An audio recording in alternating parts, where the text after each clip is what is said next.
Isso. Oi, meninas.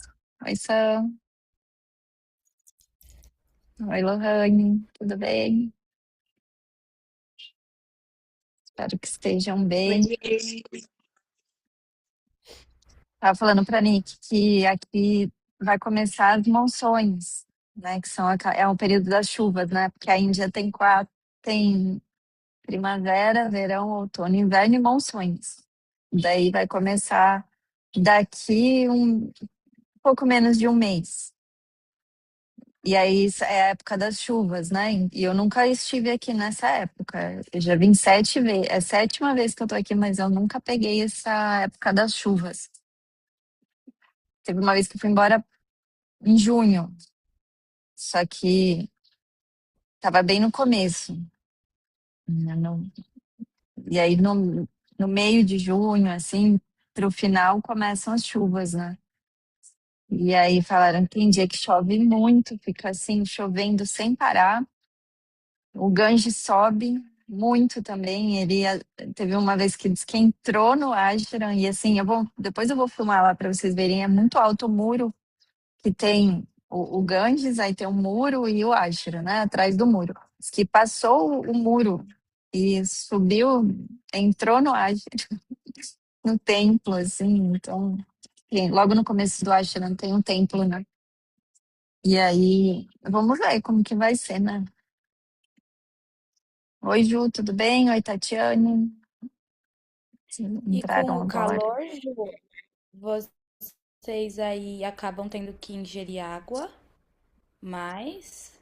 Nossa, o tempo E a todo. água compram de garrafinha ou tem algum lugar para vocês beberem? Então, tem que comprar a água de garrafa o tempo todo, porque se a gente tomar a água deles, a gente vai pro hospital. Então, você tem que comprar água. Então, custa 20 rúpias uma garrafa de água. 20 rúpias dá, tipo, nossa, é muito pouco. Deixa eu até ver quanto que é. São 20 rúpias. Mas 500 rupias são R$ 30. Quem é bom de conta vai saber. É bem barato, mas toda hora você tem que comprar. Então, e a gente tá sem cozinha, né? A gente vai ficar com cozinha daqui a uns dias só. Então, é R$ 1. 20 rupias dá R$ 1. Uma garrafa de 1 litro de água mineral. É, então, não tem galão. Só tem garrafa de água de 1 litro, tem umas garrafas de dois e tem de meio litro. Então, assim, aqueles galõezinhos que tem no Brasil, não tem aqui em Rishikesh, né? Em Delhi provavelmente tem, mas aí 5 horas daqui não dá para buscar. Mas aqui é muito comum, assim, pessoal. E assim, no Ashram tem um bebedouro que está escrito água filtrada, mas eu não confio, assim, a maioria das pessoas não confia muito que aquela água tá realmente boa pra gente. Porque os indianos, eles têm uma, uma imunidade, assim, diferente da nossa, né? Anticorpos diferentes. Então, para eles nada afeta. A gente fica doente o tempo todo, eles não. Mas a gente tá bem agora, né? Só tem que tomar cuidado com essas coisas. Mas diz que quando começam as chuvas, aí tem dia que sobe, como eu tava falando, sobe a água. E aqui na frente, onde a gente tá, a gente vai mudar pros apartamentos do Ashram do lado aqui, que sobe a água até o joelho. Aí não dá para sair, né? Imagina, né? Água até o joelho, água suja da rua, como que você vai sair? E aí parece que depois desce, sabe? Tipo, ela sobe, aí fica um tempo e depois desce. Então, mas vamos ver que vai acontecer. Vai ser uma novidade essa parte das monções. É, a Tatiane falou, de repente, ferver. Então, sim, por isso que a gente está se mudando, né, para apartamento com aí tendo um fogãozinho, a gente vai. poder até ferver a água, enfim, né? Dá para fazer algum esquema, ou então ver se tem algum filtro mesmo que dê pra gente comprar, né? Então, Nick, eles falam que é a capital do yoga, né? Porque aqui é uma cidade que, muito antigamente, os yogis ficavam aqui, passavam por aqui para ir para o Himalaia, porque aqui a gente está no pé do Himalaia, né? Então, é o comecinho do Ganges aqui. Então, era o caminho, sabe? Para passar, para ir, né? Para peregrinar. E então, assim, começou a ficar muito conhecido, assim, todo mundo começou a vir para cá. Então, assim, a primeira vez que eu vim foi em 2012. Era muito diferente de agora.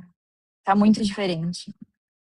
E assim, antes você achava mais yoga mesmo, a Ayurveda mais para o sul e mais tradicional. Então, assim, tinha que ir para o ashram mesmo, né? Igual a gente está fazendo, tá indo direto no ashram, porque aí você tem ali um conteúdo que é original, não, tradicional mesmo, né? Mas aí depois, uns 10 anos atrás, começou a ter assim, virou moda, sabe? E aí começou um monte de indiano também que não assim, não tem muita experiência, né? Não é um professor experiente, não estudou no ashram, nada. Começou a abrir um monte de espaço de yoga. Então aqui tem yoga para todo lado, só que tem um monte de coisa errada. E tanto de yoga quanto de Ayurveda, eu estava conversando com uma moça também que é da Irlanda, ela veio para cá para fazer o curso de Ayurveda e ela falou que ela não ia fazer aqui em Rishikesh, ela foi numa escola aqui que achou muito estranho o jeito deles e aí ela vai lá para o sul da Índia, né? Porque a Ayurveda é no sul da Índia mesmo.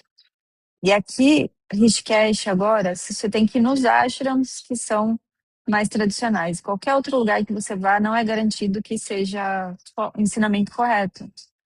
Então, ou é aqui no Dayananda ou no Shivananda, tem que pegar um ashram, né? Tem um outro ashram que chama Kailash, também é tradicional. O resto virou tudo turístico.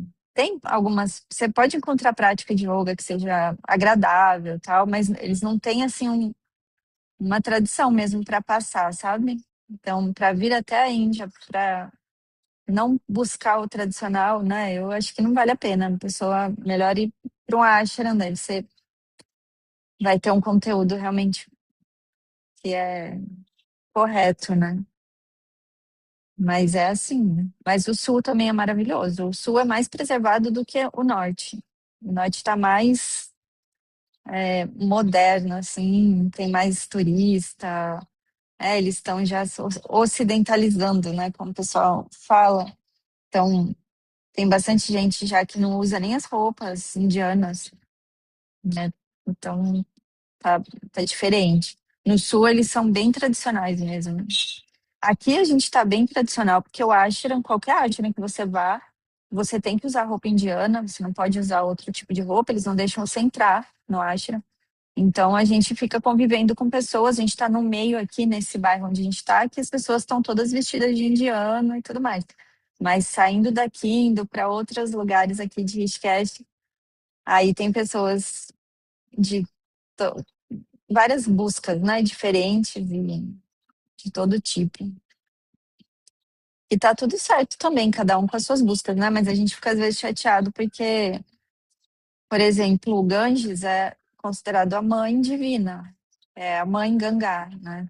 Tem até história no podcast do Mahabharata que eu conto no começo do podcast da mãe divina na forma da Gangá.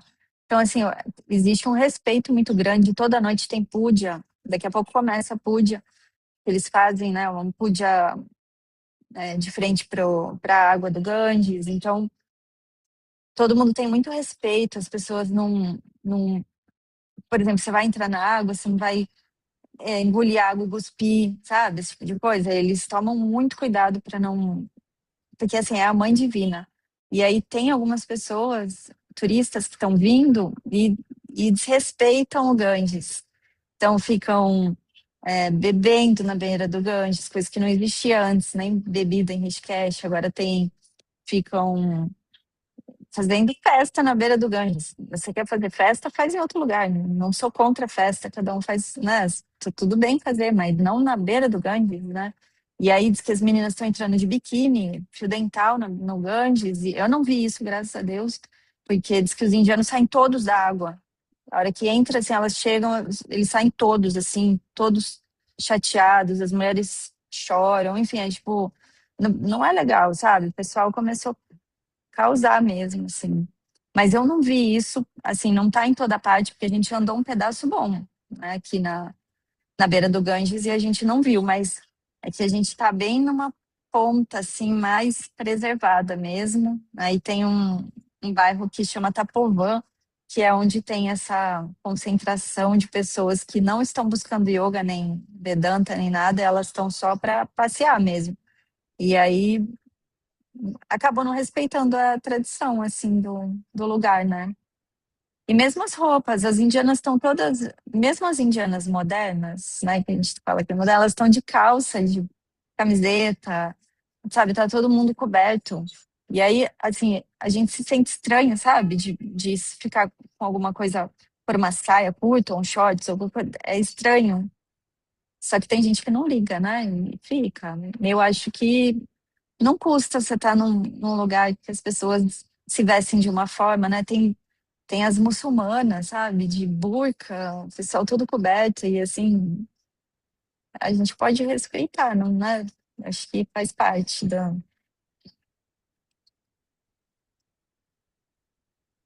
Aí a Tatiane falou que tudo, meu sonho é ir para a Índia, e aí a Nick falou, eles falam do Ashtanga, porque aqui tem se falado pouco. O Ashtanga, você diz o Ashtanga Yoga, Vinyasa? O Ashtanga Vinyasa ou o Ashtanga do Patanjali? O Vinyasa. É que tá meio, acho que tá demorando para sair o seu joia, a hora que você faz o joia. A de Patanjali? Então, Patanjali, eles vão falar dentro dos ashrams. Aí tem, né? Aí eles falam das escrituras. Aí eles falam sim. Mas esse outro que é o Vinyasa Yoga, aí tem para toda parte também, que aí é o pessoal mais moderno pratica, né? Aqui. O pessoal mais tradicional pratica mais Hatha Yoga mesmo. Shivananda, né? Se vocês quiserem, pode abrir o microfone para perguntar, gente. Não precisa ficar escrevendo. Eu tô com fone, que eu tô. Tá um monte de buzina que vocês não têm Eu tenho a noção. minha pergunta que ficou pela metade. Ah, isso, boa, Roberta. Pode Lembra? falar. Pode Aham, fazer? pode. Vou pegar aqui no caderno para me lembrar. Porque tu falou de uma coisa que para mim era muito importante, né, para entender Vedanta, né, tudo, que foi sobre a questão do irmão do Arjuna, que era o sexto, era o, espera, que era, deixa eu achar aqui, que era sobre o Adharma, né? Que ele era dármico, irmã do Arjuna era dármico, e tinha um amigo adármico. Aí tu estava explicando sobre a importância da gente não basta a gente buscar o Dharma, mas a Aham. gente observar, espalhar o Dharma e mostrar que é contra o Dharma. Como aqui no Brasil a gente fala de branco, não basta ser antirracista, a gente tem que lutar para isso acabar. Aí eu tinha uma dúvida que eu sempre tive, das vezes que eu ouvi falar, é o Marabara, como é que se chama mesmo? Mahabharata. Mahabharata. Mahabharata. Mahabharata. Isso. Como? Você falou certo. É que acho que tá meio lerdo a minha internet tá dando um pouquinho de atraso, Tá. mas tá E certo. a dúvida que eu tenho é a seguinte: eu li, eu li o Bhagavad Gita com comentários, Bhagavata. né? De um, com Uhum. comentários de um mestre e tal. E eu fiquei com dúvida, tanto no que tu falou quanto quando eu li, sobre duas questões. Uma, tem Krishna, tem o Arjuna, são o Arjuna ele existiu ou é um personagem para nos explicar algo sobre o bem e o mal, sobre o Dharma. E quando se fala que tem que não basta ser Dharma para si, vencer o Adharma, eu nunca entendo, até na luta final, eu não entendo que é com o primo, tal, eu não entendo se a gente tem que se afastar do mal, eliminar o mal, ou se a gente antes tem que buscar tentar uma redenção dessa pessoa adármica. A gente busca pessoa ou do ato, porque não existe uma pessoa adármica, não sei se existe o ato adármico. A gente tem que eliminar o ato adármico, ou eliminar a pessoa, ou a gente tem que mostrar para ela que aquilo é adármico, a gente tem que buscar uma redenção dessa pessoa. Eu nunca, cada um fala de uma coisa, a gente fala se afaste, outros falam elimina, e outros falam busque essa pessoa para o lado de cá. Aham. Bom, então, primeiro, essa história. Vocês estão me ouvindo bem? Tá cortando? Tá fluida a minha voz? Tá ok? Então tá. Essa história, né, o Mahabharata, onde a Bhagavad Gita faz parte, ela é chamada, dentro das escrituras, né, a gente tem classificações das escrituras, é classificado como Itihasa. Itihasa significa aquilo que realmente existiu. É uma história que é verdadeira. Então, essa história realmente existiu e foi acrescentado nela alguns ensinamentos de Vedanta, né? Realmente foi acrescentado, né? Na hora que foi escrito, existiu, né, esse ato aí de acrescentar uns ensinamentos. Então, assim, aqui na Índia, em Delhi, a 2 horas de Delhi mais ou menos, tem Kurukshetra, né? Você tem a cidade onde teve a guerra, né? O campo de batalha tá lá. Então tem um museu, tem uns. Eu até falei para o Thiago para a gente tentar ir para lá para filmar, para mostrar para vocês, né? Se der certo o nosso, ah, o, assim, o roteiro que a gente tem que fazer, que a gente está fazendo o curso, né? Mas a gente vai ter que, em um momento, sair daqui para renovar o visto, né? A gente tem que ir para o Nepal, que é aqui do lado, e voltar, né? Mais ou menos um pouco antes de dar 3 meses. E aí a gente passa por Delhi. Então, se der certo, a gente tô querendo passar lá em Kurukshetra para mostrar para vocês, né? Então, existiu, lá em Delhi mesmo, onde aconteceu, que teve o reinado dos Pandavas, que é chamado de Indraprastha, que, não sei se você já começou a ouvir, Roberta, o podcast, você vai gostar se você começar a escutar no Spotify, que eu Eu gravei, peguei, porque mas eu não comecei ainda, peguei o link. começa que você vai gostar, porque, aliás, eu preciso trocar o episódio 2, que ele ficou repetido, o 1 e o 2 estão iguais, eu acho, a Nick falou, vou ver se eu consigo arrumar esse episódio essa semana. Mas eu conto toda essa parte que você está falando, né, já está toda gravada, da história, de falar que a história é real, tudo. Então, assim, é uma história real, tem os ensinamentos. Krishna realmente existiu, ele é um avatar, então ele não é um personagem criado simbólico. Por exemplo, Shiva é um personagem simbólico. Shiva não era uma pessoa encarnada. Krishna é um avatar. Então, os avatares, eles realmente existiram. Então, ele realmente esteve, né, e aqui na Terra. E quando a gente estava em Delhi, agora no comecinho da nossa viagem, né, no finalzinho de abril, a gente foi em um dos lugares ali em Delhi, onde era Indraprastha.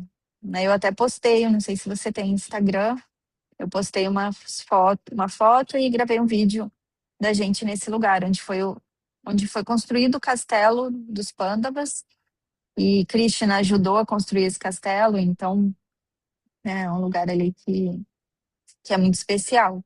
Então, sim, é uma história real. Aí a sua outra pergunta é do Dharma e do Adharma. Também tem essa, como eu falei, existe essa. Foi acrescentado os ensinamentos, então quando a gente escuta a história, a gente escuta os ensinamentos junto, porque foi acrescentado, né, na hora da escrita, foi escrito o livro do Mahabharata e foi acrescentado, né, ensinamentos védicos. E Então, essa era uma pergunta, né? Se tinha sido acrescentado, né? Se era simbólico. Sinto, nossa, é tanta buzina aqui que vocês não têm noção, assim, esse horário. Aí fica, às vezes tira um pouco da atenção, sabe? De tanto carro passando. E aí essa outra pergunta era sobre o Dharma, se a gente tem que, como eu falei, a gente tem que proteger o Dharma, né? E como que é a forma de proteger, né? Se a gente tem que tentar mudar a pessoa, ou se a gente se afasta, ou, né? Como que a gente deve agir segundo os Vedas. Então, quando uma pessoa está sendo adármica, né? A gente está convivendo com uma pessoa adármica. A primeira coisa que a gente vai fazer é assim, vai depender da sua relação com a pessoa. Se você gosta da pessoa, você tem um relacionamento com essa pessoa, né? É seu parente, é seu companheiro, enfim, é alguma pessoa que você é seu amigo, né? Que você considera, tem um apego, né? Você vai tentar mostrar para a pessoa realmente que ela está errada. Sim, tá certo você fazer isso, você pode falar para ela que ela está errada, que existe uma outra forma de fazer as coisas, né? E, né, de levar a vida e tudo mais. Se for uma pessoa que você não tem intimidade, né, apego, nada, você vai se afastar, simplesmente você se afasta. Né? Você não tem obrigação de ficar perto e ficar vendo a pessoa fazer, né, o adama. Dependendo da situação, você vai lá e denuncia a pessoa, né? Dependendo do Adharma também, você está vendo alguém matar uma outra pessoa, vai lá e denuncia, né? A pessoa roubou o outro, vai lá e, né, denuncia. Aí você tem que avaliar, cada situação né, é uma situação. Com relação às pessoas que a gente tem apego, a gente vai tentar primeiro falar, não deu certo, a gente vai ter um limite que é nosso, cada um vai ter o seu próprio limite, né?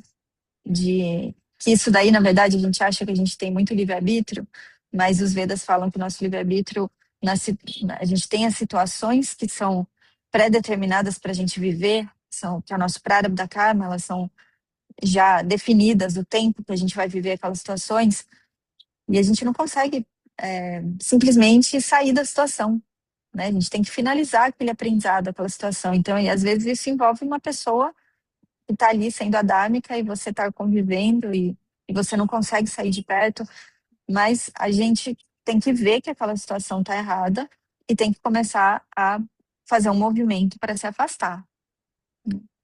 Aí, assim, como eu Que falei, aconteceu uma coisa depende.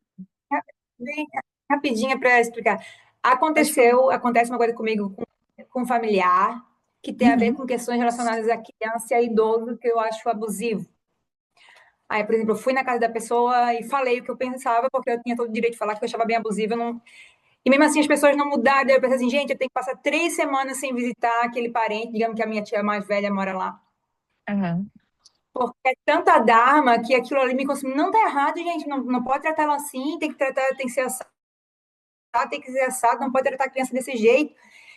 E eu não me arrependo nada do que eu falei, só que eu cheguei em casa sem energia nenhuma. Eu pensei assim, cara, eu preciso me afastar porque sugou energia. Eu fiz o ato de uhum. tentar mostrar, mas depois eu pensei assim, não adiantou de quase nada, eu tô sem energia, o que que eu faço? Eu pensei, sabe? Sim. Uhum, Engraçado que eu falei disso pra tia semana passada e no fim de semana aconteceu, porque eu tive que ir lá no aniversário dela. aham, Daí tinha as pessoas a dar-me fazendo entendi. coisas que eu achei errada para ela. Aí foi muito engraçado que foi eu perguntar para tia, a pergunta ficou pela metade, eu vivenciei e voltei para falar contigo sobre isso, Aham. pedindo É, orientação, na verdade, né? uhum. Tem situações que não tem o que a gente fazer, infelizmente, a gente tem que se afastar. As pessoas não vão mudar, não tem que você vai fazer o quê? Você vai chamar, sei lá, assistente social, sei lá, tentar fazer. Tem coisas que a Já gente não. chamamos uma vez, só que daí tem os mini, quando acontecer uma coisa grande, como tu falou, chamamos. Sim, Só que tem os adamas do dia a dia, os pequenininhos, sim. e É, daí tu não então, tem o que fazer às vezes, só não dói. tem. Sim, é ruim de ver, né? Então, assim, o melhor é se afastar. Não tem. Não, ou você vai ficar do lado, vai ficar sofrendo, vai vendo, ficar vendo as pessoas agirem daquele jeito, né? Ou ou você se afasta e faz orações, né? As orações são muito poderosas.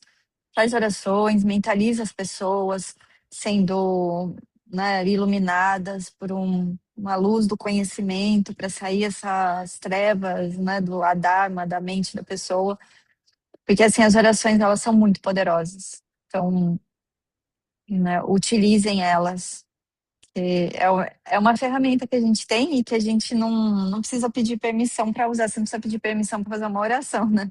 Para ajudar alguém. Então, se for uma E oração não dói sincera, tanto, né, do que tá presenciando. sim, E porque dói ficar, menos. com certeza. Então é isso, acho que o caminho é esse, né? A gente ajudar à distância mesmo.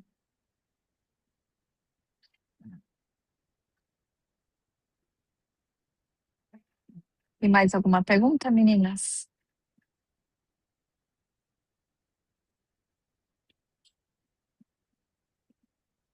Samela tá quietinha hoje. Bem na hora eu abri o microfone. Olha só. Tu falou Samila, eu tava abrindo o microfone. Bom dia, meninas, tudo bem? Ju, eu tenho uma dúvida. Eu não sei se eu vou conseguir formular ela bem assim, Aham. mas vamos lá, que foi uma curiosidade assim que me surgiu, né? A Uhum. nossa formação, ela é vinyasa e rata do método Shivananda, certo? Então, é Isso. a forma com que ele ensinou e repassou, né? Uhum. Surgiu dúvida porque eu tive contato depois, né? Enfim, com práticas, enfim, com algumas pessoas do meio também, com Vinyasa Flow, né? Então, algumas práticas do Vinyasa Flow. E eu vi que ele é muito mais, como é que eu vou dizer? Eles focam muito mais na fluidez entre as posturas, né? Então, não é essa bem a palavra, mas para tu entender, tem mais umas firulinhas, né? Eles fazem umas firulas entre uma postura e outra para fazer essa transição mais fluida, assim, né? Que é bonitinho também, mas dá uma trabalheira fazer, né? Dá. Aí me surgiu uma dúvida, Ju. O nosso enfoque, né? O enfoque do Vinyasa, do método Shivananda, ele não tem isso, né? Não é necessária a gente empenhar uma energia ou, enfim, uma dedicação para que tenha essas firulinhas, não é necessário dentro do método Shivananda, né? Ou Então, deixa eu enfim, só daí me entender. surgiu essa dúvida no sentido de. É que eu acho que deu uma misturada, eu acho. Porque, assim, o Shivananda, ele é Hatha Yoga, né? O Hatha Yoga, ele não Tá. tem sequência fluida. O Hatha Yoga não tem sequência fluida nenhuma, né? A gente pode, como eu falei nas dúvidas que vocês tiveram, a gente pode fazer um grupo de posturas em pé, depois a gente faz sentado, para deixar a aula um pouco mais fluida, porque a gente tem esse costume do Vinyasa, mas o Shivananda, ele Uhum. tradicional não tem sequência, né, de encadeamento de postura. Então, isso, eu não sei se você estava falando, confundindo, porque assim, o Vinyasa, ele não tem nada a ver com o Shivananda, né? Tipo, é Vinyasa e o Shivananda. Mas eu não sei se foi na hora de você falar que, se eu não entendi sua pergunta direito, ou se deu uma Sim, não, misturada aqui. talvez eu tivesse confundido então. Então, a gente, o nosso enfoque é mais rata, então por conta do método Shivananda. E aí a gente tem alguns encaixes ali que dá para fazer, mas não é o enfoque, né? Ele é rata, não é vinyasa. Eu acho que agora ficou mais Então, claro na minha o mente. Shivananda É isso, é né? rata. A gente no começo do Tá. curso vocês aprendem Vinyasa. Só que a gente vai aprendendo, as aulas não são muito avançadas, assim, não é que é avançada, né? A gente não são pesadas, vamos dizer assim, né? Então, assim, as aulas elas são mais inclusivas de Vinyasa. Então, não tem aquela velocidade que as pessoas fazem muitas vezes, né? Que fica já jogando uma postura em cima da outra e não dá tempo para a pessoa sentir, né? Isso, mas é um Vinyasa, né? Porque você vai encadeando de uma postura, você passa para outra. E aí, depois do meio do curso, vocês têm o Shivananda, que aí é o método Hatha Yoga. Então tem os dois métodos, né? Vocês se formam nos dois.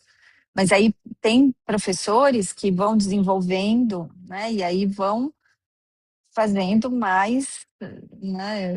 Como você falou, as firulinhas, tudo mais, porque o vinyasa ele é mais livre. Você pode fazer se você quiser. Se você tiver um controle do teu corpo e você quer fazer, né? Coisas mais diferentes no meio entre as posturas, né? Colocar linkar uma postura na outra com alguma coisa, né, mais tchan, você pode fazer, né? Uma postura de força. Tem gente que vai fazer, aí faz, né, quase uma invertida no meio das posturas e continua. Então, assim, depende do controle corporal.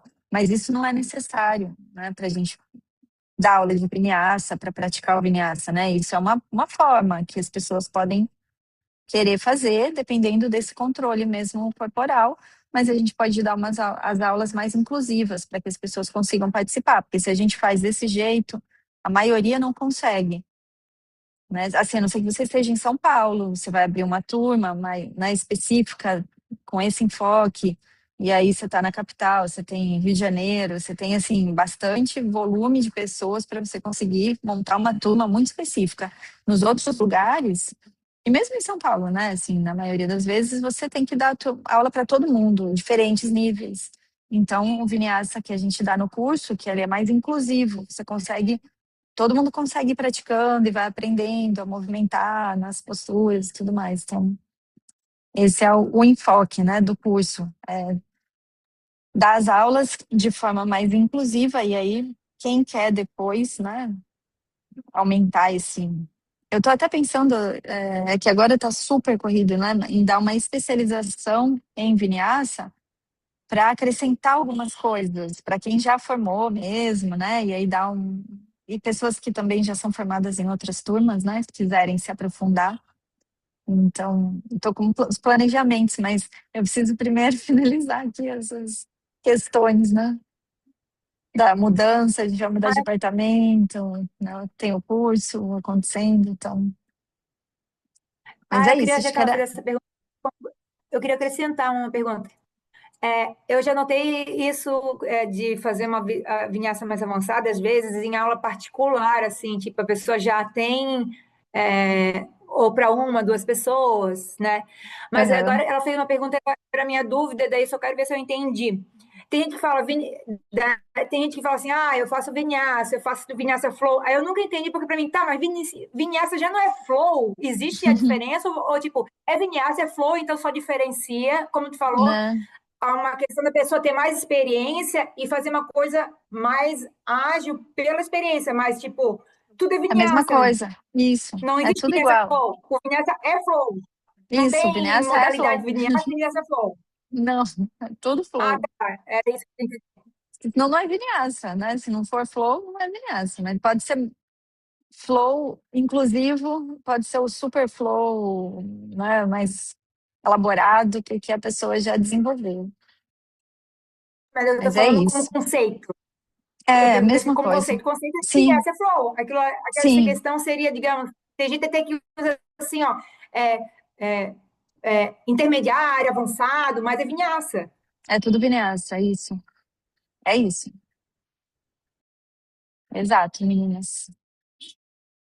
Bom, então, hoje, essas mentorias que a gente está fazendo, elas estão durando 40 minutos. Eu vou ter que finalizar com vocês, mas a gente faz algumas a mais para repor esses, né? A gente faz mais de 40 minutos, em vez de fazer uma inteira de uma hora, porque eu não estou conseguindo encaixar na rotina mesmo. Aqui do Ashton tá bem puxado, mas tá ótima e tem bastante coisa que eu vou compartilhando com vocês. Vocês vão ver que a gente vai fazer uma live até, depois eu vou avisar vocês, uma live sobre a Índia, aí o Thiago vai participar também, vai ser agora esses dias, eu já vou avisar vocês, eu tô esperando ele me falar um horário que encaixa também, que tem que encaixar ele e eu, né, que ele também tá dando as aulas online. Aí a gente avisa vocês e faz uma live, a gente pode se falar um pouquinho mais, tá bom? Então tá bom, menina. Se ficou dúvidas ainda, deixa anotadinho que aí a gente volta. Vou ver se eu consigo voltar ainda essa semana ou no final de semana. A gente marca um dia a mais pra gente se falar, tá bom? Obrigada, viu, pela participação de vocês. Vamos cantar o mantra, então, só pra gente finalizar. Om Purnamadav Purnamidam Purnat Purnamudachyate Purnasya Purnamadaya Purnameva Vashishyate. Om Shanti Shanti Shanti. Harihi Om Shri Guru Bhyo Namaha. Harihi Om. Om Tat Sat. Obrigada, meninas. A gente se fala. Beijos. Bons estudos.